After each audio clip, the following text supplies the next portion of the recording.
Dans les supermarchés, on trouve de plus en plus de tomates de toutes les formes, de toutes les couleurs. On en voit même des noires. Celles que j'ai ici devant moi, c'est des tomates qui viennent d'un des plus gros fournisseurs en Belgique. C'est un groupement de 4 producteurs qui s'appelle Denberg Delice. Alors c'est un nom que vous connaissez peut-être pas, mais vous avez sûrement déjà vu ces tomates dans les magasins Carrefour, Colruyt, Delhaize. C'est même une marque qui a été mise à l'honneur dans le cadre de la campagne Belaise récemment. Ces milliers de tomates de Denberg Delice, elles sont produites sous serre. Donc Denberg Delice a 70 hectares de serre chauffée en hiver.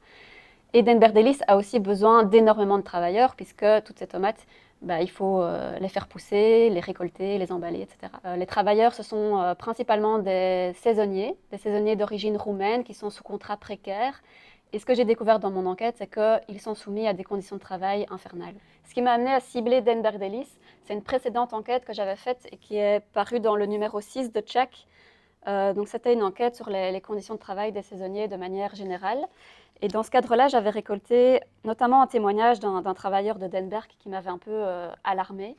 Et donc après, j'ai décidé de vérifier si je pouvais avoir d'autres témoignages concordants. Ce qui m'a frappé aussi, c'est que la pression qu'on met sur les travailleurs, elle est organisée vraiment de manière systémique. Puisque moi, dans cette enquête, j'ai pu rencontrer des travailleurs permanents qui ont été licenciés, qui sont des personnes d'origine roumaine, qui ont été engagés en tant qu'assistants pour superviser certaines tâches.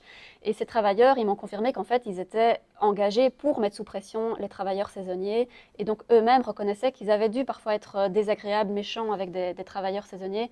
Après avoir posé tous ces constats, j'ai évidemment contacté la direction de Denberg Delice pour leur permettre de se défendre.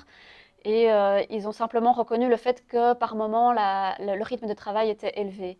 Mais sur tout le reste, ils n'ont pas réagi.